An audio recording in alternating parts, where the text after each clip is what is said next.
ఇంట్లో చీపురును నిటారుగా నిలబెడితే మీ ఇంట్లో డబ్బు ఖాళీ అవుతుంది. ప్రతిరోజు ఇంట్లో ఉపయోగించే చీపురు విషయంలో వాస్తు శాస్త్రంలో ఎన్నో రకాల విషయాలు చెప్పబడ్డాయి.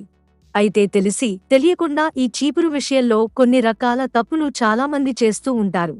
ఇలా చేయడం వలన మానసికంగా, ఆరోగ్యంగా, ఆర్థికపరంగా సమస్యలను ఎదుర్కోవాల్సి వస్తుంది.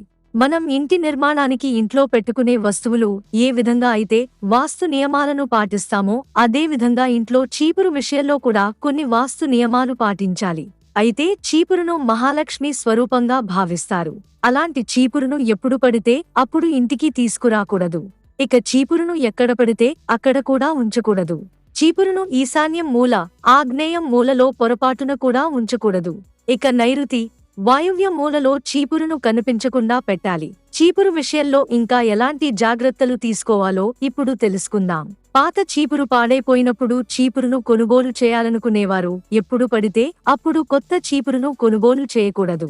అయితే శనివారం నాడు కొత్త చీపురును కొనుగోలు చేసుకుని ఇంటికి తెచ్చుకుంటే మంచిది. అలా చేయడం వలన లక్ష్మీదేవి అనుగ్రహం ఉంటుంది. ఇక పొరపాటున కూడా శుక్లపక్షంలో చీపురును కొనుగోలు అస్సలు చేయకూడదు.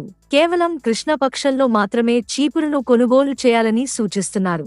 ఒకవేళ పొరపాటున కూడా శుక్లపక్షంలో ఎవరైనా చీపురును కొనుగోలు చేస్తే దురదృష్టానికి హేతువుగా మారిపోతుంది. అప్పుడు చీపురు కొన్నవారికి ఊహించని ఎన్నో కష్టాలు జీవితంలో వచ్చి పడతాయి.